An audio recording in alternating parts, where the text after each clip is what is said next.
하나님의 말씀은 레위기 23장 1절에서 8절까지 말씀입니다. 구약성경 181쪽에 있는 레위기 23장 1절에서 8절까지 말씀입니다.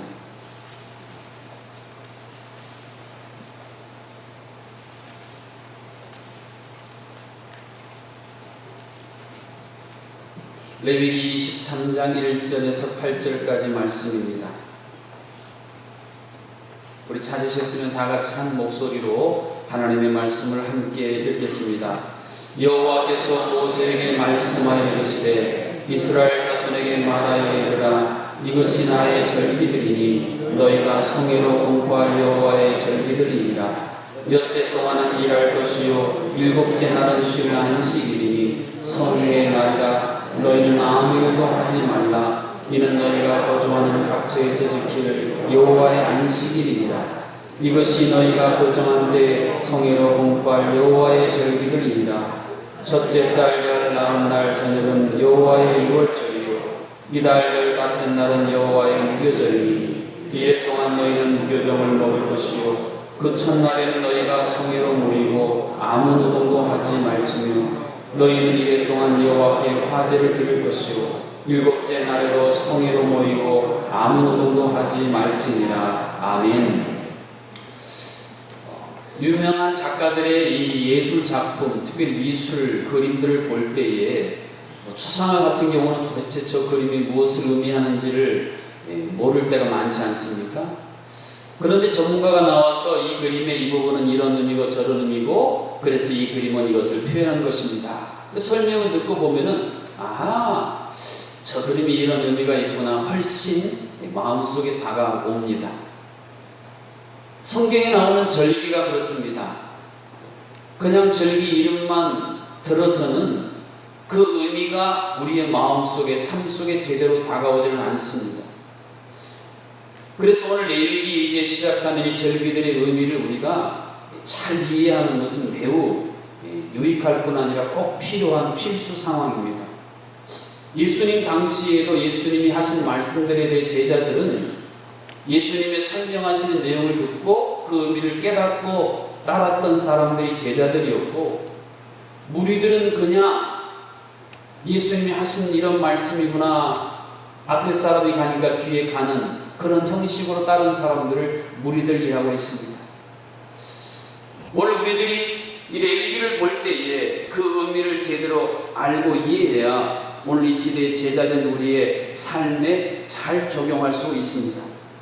레위기는 크게 두 개의 양대 산맥으로 이루어졌는데 하나는 5가지 제사법, 오늘날로 말하면 5가지 예배의 방법을 가르쳐 주셨습니다. 어떤 것들이 있습니까? 번제, 소제, 화목제, 속제제, 속건제 이러한 5가지의 제사 예배의 방법을 하나님이 가르쳐 주셨습니다. 왜 가르쳐 주셨습니까? 인간이 범죄한 것은 하나님과의 분리를 의미했습니다. 하나님과 스스로 인간이 거리를 두는 것입니다. 아담과 그렇게 하나님하고 가까이 있던 그들이 하나님을 피해 나무 사이에 숨는 스스로가 하나님과의 거리를 두니까 하나님이 이 멀어진 거리를 좁히시기 위해 가르쳐 주신 것이 바로 5가지 제사 예배의 방법입니다. 인간들이 죄를 범하면서부터 스스로 소외돼요. 그리고 서먹서먹한 감정을 가지니까 하나님이 어떻게 하면 다시 친밀함을 회복할까 그래서 주신 것이 바로 레위기 1장에서 17장에 나오는 5가지 제사의 방법입니다. 그리고 그 이후에 나오는 이 7대 절기가 있습니다. 유월절, 무교절, 초실절, 오순절, 나팔절, 속죄일, 초막절 이 7개의 절기가 이제 나오게 되는데 이 의미는 어떤 중요한 의미를 가지고 있습니까? 이제 전반부에서 하나님이 가르쳐주신 방법으로 하나님과 친밀해지고 가까워진 사람들이 하나님과의 만남을 통해 어떤 은혜, 은총, 혜택을 누리고 살아가는가 그것을 설명해 놓으신 것이 바로 7가지 절기입니다. 여러분 인생을 살다 보면 누군가를 만나면 그 사람으로부터 힘을 받고 행복감이 몰려오고 참 감격하는 만남이 있고, 어떤 만남에 에너지가 쏙 빠지고 힘이 쫙 풀리고 그런 만남들이 있지 않습니까? 그런데 신앙을 우리가 가질 때도 똑같은 현상이 일어납니다. 하나님을 만나는 것은 하나님을 통해 우리가 힘을 얻고 용기를 얻고 위로를 얻고 새로운 활력을 얻는 것인데, 어떤 분들은 하나님 그분을 만나는 게 너무 두렵습니다. 초조하고 긴장해요. 오늘 하나님이 뭘로 나를 또 치시진 않나, 또 어떤 어려움으로 내 삶이 징계를 받지는 않는가. 하나님과의 만남, 내가 하나님을 믿는 게 뭔지를 잘 몰라가지고 이 미신적인 신앙 안에서 사는 사람이 너무 많이 있어요. 제가 성지순례 가서 그런 걸 너무 많이 느꼈어요. 성지순례 객들 중에 이 천주교인들이 있는데요, 그 중세에 지어놓은 어마어마한 성당, 그리고 예수님이 여러 고난의 행적들을 이렇게 간직해 놨다는 곳을 가는데, 그분들은요 거기 한번 가보는 게 큰 공적을 쌓는 겁니다. 그래서 저희는 너무 사람이 많고 성당에 사실은 별로 관심이 없어서 그냥 쓱 스쳐 지나가는데, 그분들은요 막 5시간, 6시간 줄 서서라도 예수님 그 무슨 했던 거, 또 어떤 뭐 땀 흘렸던 거, 그런 데 꼭 가봐야 됩니다. 그리고 그게 평생 공적이에요. 또 예수님이 피를 흘리고 고난받았다는 것은요, 그분들이 막 수건 같은 걸 가지고 가서 막 거기를 막 닦더라고. 닦아가지고 막 이렇게 하고 그걸 또 가지고 간답니다. 완전히 미신적인 요소가 너무 많은 걸 제가 봤어요. 중세 교회가 왜 타락했는가, 거기서 제가 느낌이 오더라니까요. 하나님을 믿는데 하나님이 정말 뭘 원하시는지를 모르고 살아가는 것은 신앙에서 굉장히 빗나가버리는 삶일 수 있다는 것입니다. 그래서 우리가 하나님이 우리를 만나주시고 내가 하나님을 만난다는 게 무슨 의미가 있는가, 7가지 절기를 여러분이 잘 이해하시면 궤도에서 이탈했다가도 다시 정상으로 돌아올 수 있는 매우 의미 있는 시간들입니다. 먼저 7가지 절기를 이해하기 전에 안식일의 의미를 여러분이 이해하셔야만 합니다. 산수나 수학에 입문하시려면 반드시 구구단을 외우셔야 됩니다. 구구단도 모르고 산수와 수학을 한다, 말이 안 되는 이야기입니다. 7가지 절기에 담겨있는 하나님의 마음을 아시려면 안식일이 무엇을 의미하는지를 여러분이 잘 아셔야만 합니다. 자, 오늘 본문 3절 상반절에 이렇게 기록이 되어 있습니다. 엿새 동안은 일할 것이요 7째 날은 쉴 안식일이니 성회의 날이라. 이 구절에 보면 안식일에 대해서 2가지 중요한 수식어구를 얘기합니다. 하나는 쉴 안식일, 또 하나는 성회의 날이다 라는 사실을 이야기해 줍니다. 그러면 이 의미가 무엇인가? 여러분, 모든 것에 있어서 가장 강력한 의미를 알려면 그것이 처음 만들어지고 시작된 곳을 가보면 알 수 있습니다. 자, 안식일이 처음 기록된 창세기 2장 3절입니다. 하나님이 그 7째 날을 복되게 하사 거룩하게 하셨으니 이는 하나님이 그 창조하시며 만드시던 모든 일을 마치시고 그날에 안식하셨습니다. 여기 보면 안식일에 대해서 2가지 중요한 내용이 나오는데, 하나는 복되게 하사, 한번 따라하세요. 복되게 하사, 거룩하게 하셨으니. 여러분, 하나님이 우리에게 안식일, 오늘날은 주일을 주신 이유는 그것을 가지고 우리가 꼭 지켜야 된다는 부담감을 주기 위해 만든 게 아니라, 하나님의 본래의 마음은 그것을 통해 우리에게 복을 주시려 하십니다. 여러분, 이것을 잘 기억해야 합니다. 또 하나는 그날은 하나님이 거룩하게 하신 날이다, 그런 의미입니다. 여러분, 댁에 가시면 달력이 있는데 아마 달력에 빨간 펜으로 동그라미 쳐놓은 날들이 있으신 분 계시죠? 어떤 날들에 빨간 펜으로 동그라미 쳐놓으십니까? 가족의 생일 또는 기념일, 그런 것들을 동그라미 쳐놓으시죠? 365일 많은 날 중에 4개 특별한 의미가 있는 날을 빨간 펜으로 구별해 놓았다. 이것이 이 구절에 나오는 거룩하게 하셨으니라는 그런 의미입니다. 자, 하나님께서 안식일 주일을 특별한 의미를 가지고 구별해 놓으신 날입니다. 무슨 특별한 의미를 가지고 구별해 놓으셨습니까? 하나님이 빛이 있으라 첫째 날 빛을 창조하시고 둘째, 셋째, 넷째, 다섯째, 여섯째 날 우리 인간들을 창조하지 아니하십니까? 그리고 인간을 이제 만드시고 하나님의 형상대로 지으신 다음에 보시기에 심히 좋았더라. 그리고 일곱째 날 쉬셨습니다. 다시 말해 안식일은 하나님의 입장에서 보면 창조의 완성을 기념하는 날입니다. 그런데 여섯째 날 창조된 우리 인간의 입장에서 보면 안식일은 새로운 시작을 의미하는 날입니다. 여러분 가정에 새로운 자녀가 응애하고 태어나는 그 순간부터 가정의 모든 것이 다 바뀌질 않습니다. 분위기도 달라지고 자녀가 태어나기 이전과 이후에 모든 부모님의 태도가 완전히 달라지는 것처럼 하나님께서 안식일 인간을 창조하시기 위해 그 전에 모든 것을 풀세트로 완벽하게 준비해 놓으셨습니다. 우리 부모님 세대도 그랬습니다. 요즘에 젊은 부부들은요 아이가 태어나기 전에 다 사놓지 않습니까? 뭐 침대, 아기 침대도 사고 또 무슨 신발도 사고 또 어떤 분들은 막 보험까지 막 미리 들어놓고 완전히 자녀를 위해 다 준비해 놓고 자녀의 출생을 기다립니다. 하나님은 여섯째 날까지 모든 것을 창조하시고 인간을 만드셨다. 그리고 안식일에 복을 주시고 거룩하게 하셨다. 바로 그런 의미입니다. 그래서 우리가 주일을 맞이하게 되면 여러분이 어떤 마음을 가지고 주일을 맞이하시만 하느냐 하면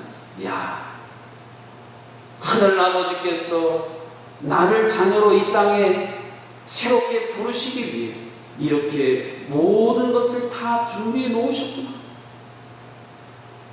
그러한 감격과 감사하는 마음을 가지고 우리가 주님의 날을 맞이하면 안식일을 허락하시고 지키라고 하신 그 마음, 그 의도를 우리가 제대로 이해할 수 있다라는 말씀입니다.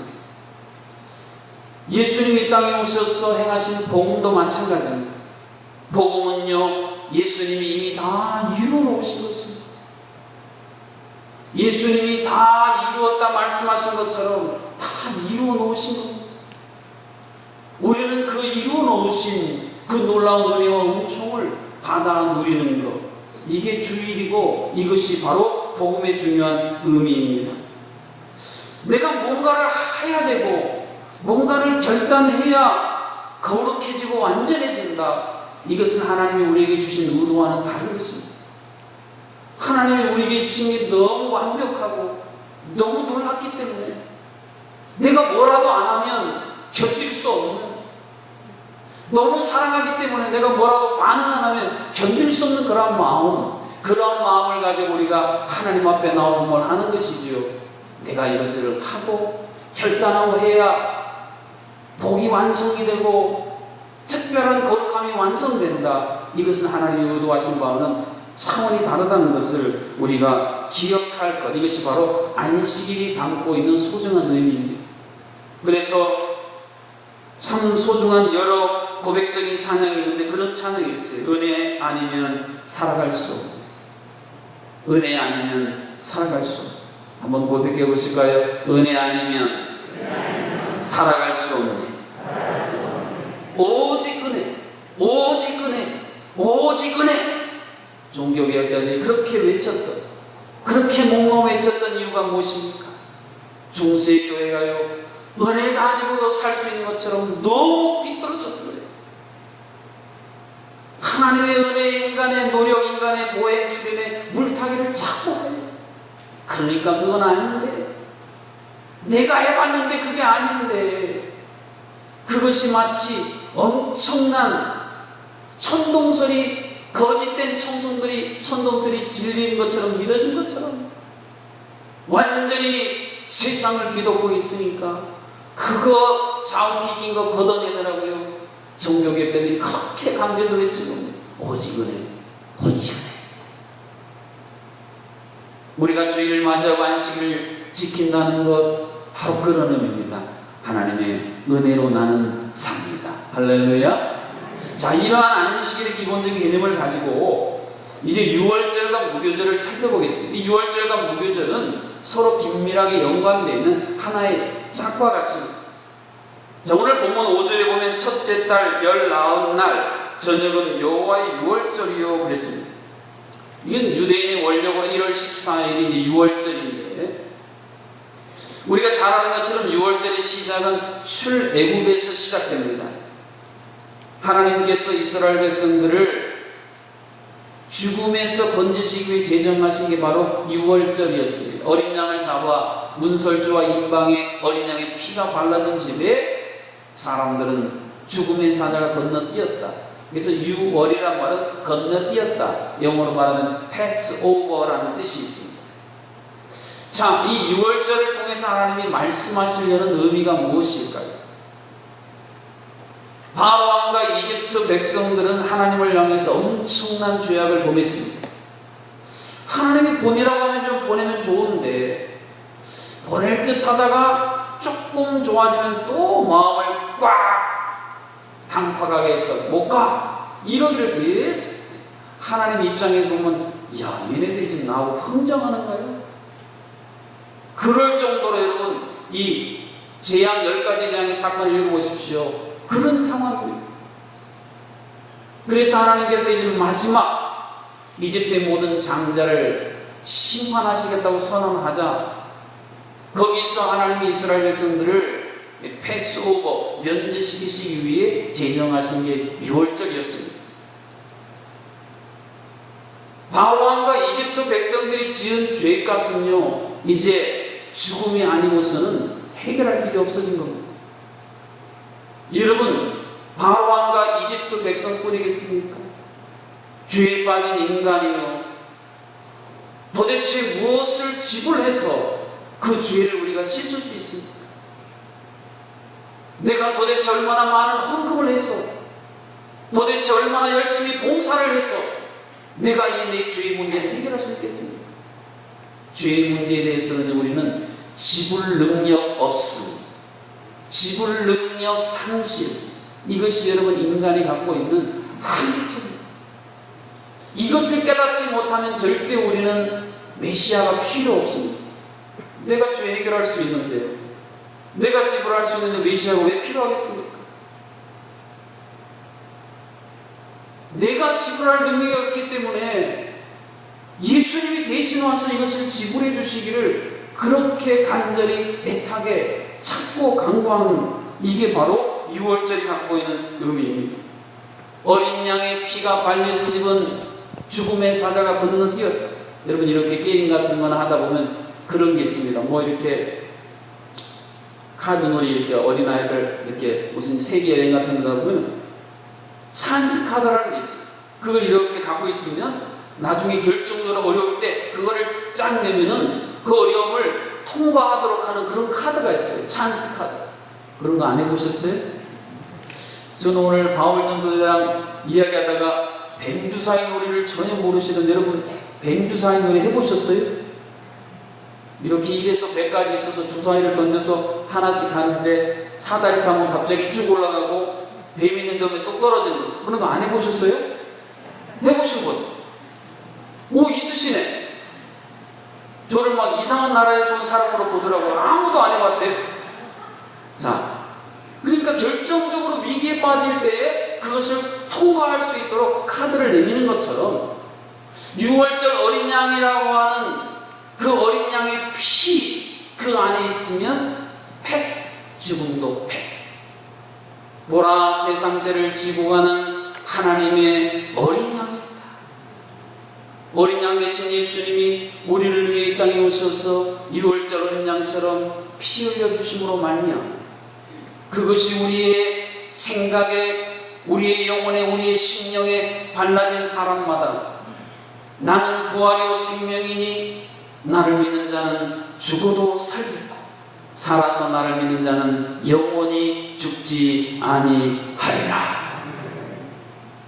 여러분, 도대체 무엇으로 우리가 죽음을 건너뛸 수 있겠습니까? 도대체 우리가 무엇으로 죽음이라는 어마어마한 그 가장 강력한 원수가 우리한테 와서 덤비는데 패스, 그렇게 말할 수 있겠습니까? 유월절 어린 양 대신 예수 그리스도의 은혜가 아니면 이루어질 수 없는 일입니다. 그래서 유월절은 이스라엘 백성들에게 있어서 매우 중요한 의미. 그래서 출애굽기는 하나님의 구원의 역사에 있어서 가장 뼈대가 되고 중요한, 그래서 이제 레위기를 마치고 출애굽기를 우리가 같이 공부하게 될 텐데 매우 중요한 의미를 가지고 있습니다. 출애굽기 12장 13절에 보면 이 유월절에 대한 자세한 내용을 이렇게 설명을 해주고 있습니다. 내가 이곳 땅을 칠 때 그 피가 너희가 사는 집에 있어서 너희를 위하여 표적이 될지라. 내가 피를 볼 때에 너희를 넘어가리니 재앙이 너희에게 내려 멸하지 아니하리라. 여기서 표적이라는 단어를 여러분이 주목해 볼 필요가 있습니다. 예수님이 이 땅에서 행하신 많은 것을 표적이라고 했습니다. 그것이 눈에 보이는 그게 중요한 게 아니라 그 안에 들어있는 의미, 하나님이 왜 그것을 우리에게 보여주셨는가, 그 의미를 제대로 이해해야 되는 것이 바로 표적인데, 유월절 어린 양이 바로 이와 같았다. 예수님이 피를 흘려주심으로 이제 우리는 모든 죄와 심판과 저주로부터 탕감을 받은, 그래서 이집트의 노예로 억눌렸던 그들이 자유함을 얻은 것처럼 예수 그리스도 어린 양으로 말미암아 우리는 자유함을 얻은 존재가 되었습니다. 할렐루야. 자유가 얼마나 소중한 것입니까? 감옥에 갇힌 사람들이 자유롭게 그 탈옥한 스토리들 가끔 보면요, 얼마나 처절하게 목숨을 걸고, 왜? 자유가 그렇게 소중한. 그런데 우리는요, 예수님이 자유를 우리 대신 다 고난당하시고 우리에게 선물로 허락해 주셨습니다. 그래서 유월절을 매년 지키라 그랬습니다. 사람은요, 망각의 천재입니다.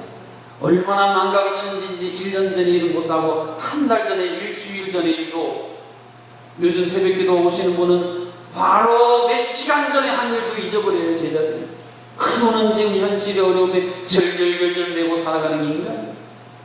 그래서 하나님은 좀 기억하라, 이 절기에 대해서 말씀하실 때 강조하는 게 기억하라는 거예요. 기억해라.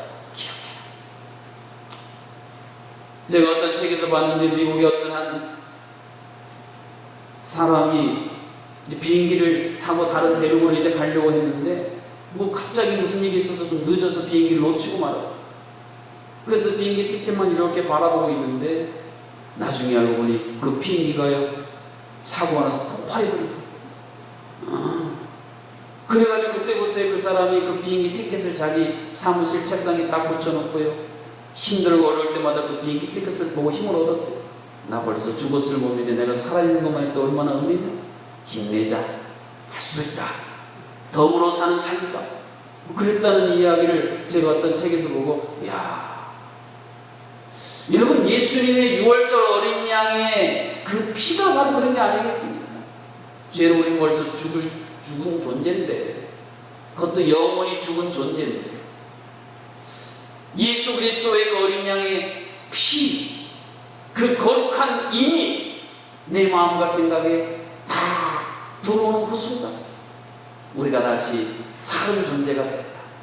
그것도 그냥 사는 존재가 아니라 어떤 시험과 환난과 박해가 다가와도 사망한 너 쏘는 게 어딨냐, 물리치고 영원한 생명을 소유한 영광스러운 사람들로 살 수 있게 만드신 이 예수 그리스도의 어린 양의 표, 이것을 우리가 오늘도 소유하고 살아가는, 이것이 바로 유월절이 담고 있는 하나님의 소중한 교훈이요 의도입니다. 그러면 무교절은 무엇입니까? 오늘 본문 6절에 보면 이달 15째 날은 여호와의 무교절이니 이래 동안 너희는 무교동을 먹을 것이다 라고 말씀합니다. 14일이 6월절인데 15일부터 무교절이 바톤을 이어받아서 시작이 되어집니다. 이 무교절에 먹었던 두 가지 음식의 의미를 이해하시는 하나님이 무교절을 주신 의미를 알 수 있습니다. 자, 무교절에 먹었던 두 가지 음식이 무엇일까요? 첫째, 무교병. 두 번째, 쓴 나물. 자, 무교병은 무엇입니까? 누룩을 넣지 않고 만든 빵이 무교병이에요. 왜 하나님께서 누룩을 넣지 않고 만든 무교병을 먹으라고 하셨을까? 예수님의 비유 가운데는 누룩이요 천국을 상징하는 좋은 의미로 쓰인 적이 한 번 있습니다. 천국은 여인이 가루 소만에 넣은 누룩 같아서 조금 넣는데 막 갑자기 부풀어 오르는 처럼 그렇게 번성한다. 그거 외에 대부분 이 누룩은 안 좋은 의미입니다. 그래서 이 누룩이라는 것은 죄를 그래서 서신서에도 보면 너희 가운데 누룩을 제하라, 누룩 없는 빵, 떡, 이게 다 뭐냐면 누룩이 죄를 의미해요. 무교병이라고 하는 것은 그런 의미에서 가장 순전하신 생명의 떡이신 예수 그리스도를 상징해 주는 게 바로 무교병입니다. 여러분, 세상에 죄로부터 자유로운 사람은 단 한 사람도 없습니다. 오로지 하나님이신 예수 그리스도 외에는요 죄로부터 자유로운 사람이 아무도 없어요. 대단한 성인 군자들도요 그렇지 않아요. 그렇기 때문에 예수님만이 우리의 진정한 죄의 문제를 해결해 줄 수 있습니다. 요즘 포스트 모더니즘에서 상대주의가 막 기승을 부려서 이런 것 별로 인정 안 하려고 합니다만 천하에 구원받을 만한 다른 이름은 없습니다. 우리에게 주신 나사렛 예수 그리스도의 이름 외에는 다른 이름은 없습니다. 왜요? 예수 그리스도 그분만이 누룩 없는 순전한 생명의 떡이시기 때문에. 예수님이 요한복음에서 말씀하지 않습니까? 내가 생명의 떡, 나를 먹는 자는 줄이지 않고 영원히 살리라. 누가 여러분을 이렇게 담대하고 당당하게 선포할 수 있겠습니까? 그래서 이 무교절의 의미는 어린 양의 피로 구원받은 은혜받은 우리가 날마다의 삶 속에서 어떤 것을 양식으로 삼을 것인가, 그것을 가르쳐 주신 것이 바로 무교병입니다. 쓴 나무는 그럼 무엇이겠습니까? 여러분, 사람이 이 혀로 느낄 수 있는 여러 가지 감각이 있는데 이 쓴맛을 보면 잘 안 먹고 싶어. 아이들이 말입니다. 약 한 번 하나 가면 먹고 너무 쓰면은 다음 남의 것 막 하면은 잘 웬만해서 안 먹지 않습니까? 그런데 죄에 대해서 이 쓴 나무를 먹는 마음으로 죄를 내야 되는데 사람들의 마음이 얼마나 타락하고 얼마나 완악한지요. 죄의 맛을 쓴맛으로 여기지 못하니까 이 무교절의 쓴 나무를 통해서 너희들의 죄가 얼마나 쓰디쓴 것인지 너희들이 기억해라, 그런 의미입니다. 레위기 제사법을 공부하시면 알겠습니다만 이 죄를 지으면 사람들이 소나 양을 끌고 옵니다. 그러면요 제사장이 이걸 잡은 줄 알았는데 제사장이 안 잡습니다. 죄를 지은 사람이 그걸 잡게 돼 있어요. 여러분, 만일에 소를 여러분이 끌고 갔어요, 제사장 앞에. 이제 제사장이 기도해서 여러분이 소를 잡아야 됩니다. 소 잘 잡을 자신 있으세요? 소도에 급소를 한번 탁 치면 소가 넘어집니다만, 그거 해보신 분들 얘기 들으니까요 어설프게 찌르면 막 소가 뛰고 막 난리고 마당을 피범벅이 되게 하고 막 난리. 그러다 간신히 잡았어요. 그랬더니 껍질을 벗기고 각을 뜨고, 이런 그런 과정을요 몇 시간 동안 한번 여러분이 본다고 한번 생각해보세요. 내가 또 이 죄를 또 지을까? 아이고 정말 끔찍하고, 이렇게 고통스러운 내가 소를 또 잡을 것인가? 죄 안 짓고 말지? 이런 마음이 들 정도라는 것입니다. 쓴 나무는 바로 그런 맥락이에요. 내가 지은 죄가 얼마나 쓰디쓴 것인지. 쓴 나무를 먹으면서 이집트 안에서 내가 이집트 안에 있음으로 말미암아 지었던 모든 세상의 죄악들, 어리석은 백성들은 그걸 그리워하잖아요. 어이구, 이집트에 있을 때 고기 까마귀 있을 때 고기 부스러기로도 먹었는데 뭐도 먹었는데, 이러한 죄에 대해서 그럴듯한 혼돈을 가질 수 있는 인간이니까 무교절에 이 쓴나무를 먹음을 통해서 우리가 그런 것들을 철저하게 우리의 삶에서 밀어내고 하나님이 주신 것들, 하나님의 것들을 바라보라. 이것이 바로 무교절이 갖고 있는 소중한 의미입니다. 이러한 사실은 오늘 본문 7절 8절에서 이렇게 이어집니다. 우리 7절 8절 함께 읽어봅니다.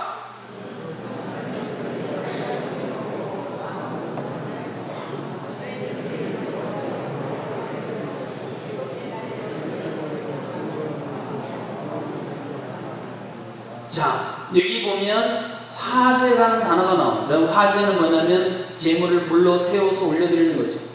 여러분, 불러 태우다 보면 사람의 눈에 뭐가 보일까요? 연기가 보이죠. 그렇죠? 여러분, 댁에서 삼겹살이나 고기 구울 때도 보면 연기가 이렇게 올라가지 않습니까?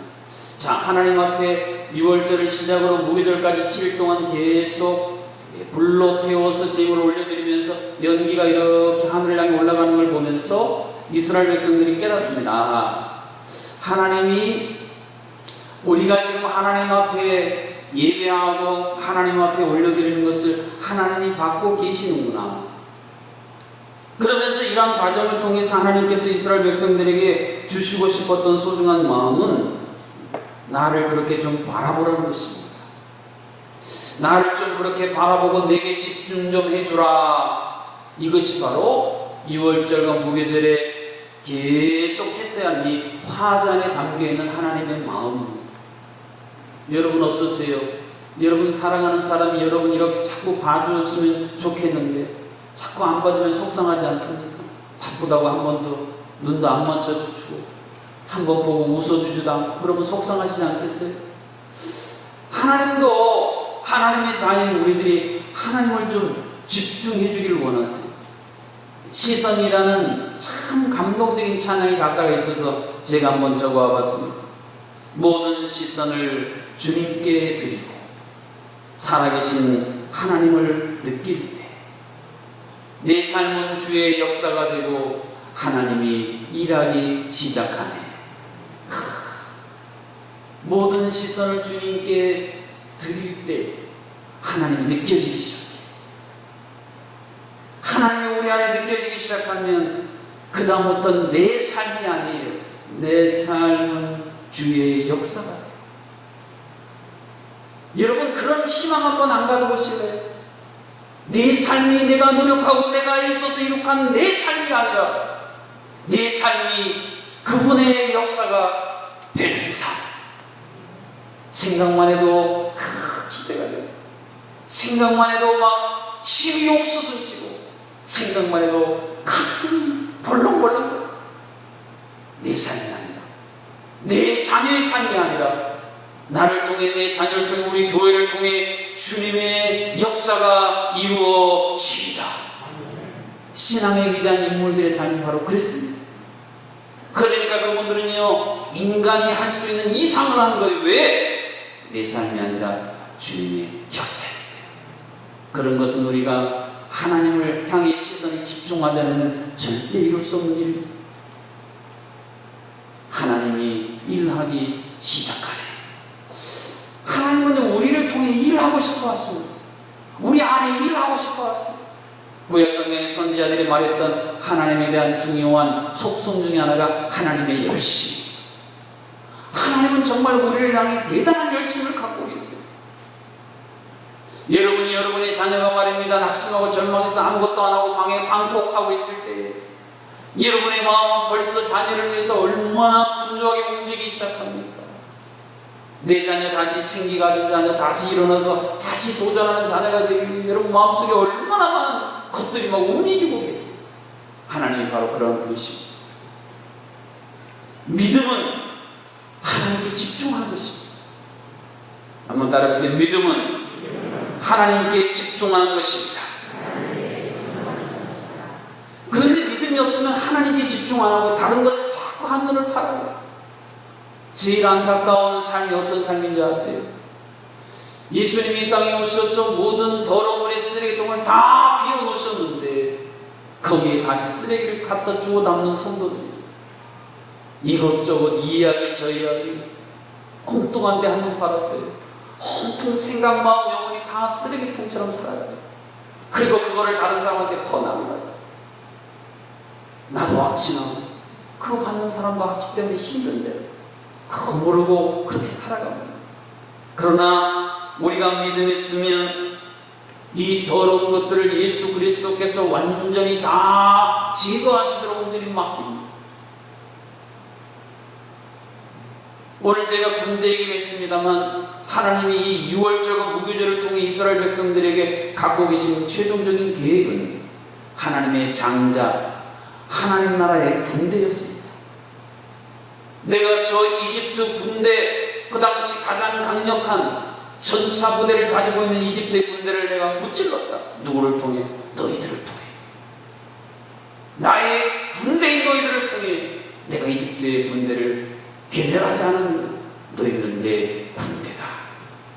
하나님이 이것을 결국 유월절과 무교절을 통해 이스라엘 백성들에게 심어주고 싶으셨습니다. 여러 팀들이 이렇게 대회를 하다 보면은 홀수가 되면은요, 반드시 한 팀은 안 싸우고 올라갑니다. 우린 그것을 부전승이라고 이야기합니다. 우리가 군대는 군대인데 하나님께서 대신 다 싸워주시고 우리에게는 부전승의 놀라운 은혜를 우리에게 안겨주신 그 승리, 그것이 바로 유월절과 무교절에 담겨있는 승리.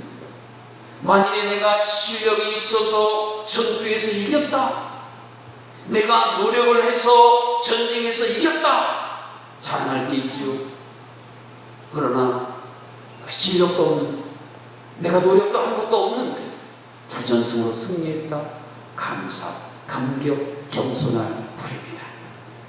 유월절과 무교절은 바로 하나님의 이러한 전적인 은혜로 말미암아 오늘도 나에게, 우리 가정에, 우리 교회에 부전승의 승리를 주신 그 하나님의 놀라운 섭리와 은혜에 마음 깊은 곳으로부터 감격하고 감사할 수 있는 하나님의 자녀, 하나님의 용사, 군대로 살아가는 것, 이것이 바로 오늘 시대의 유월절, 무교절이 갖는 소중한 교훈인 것입니다.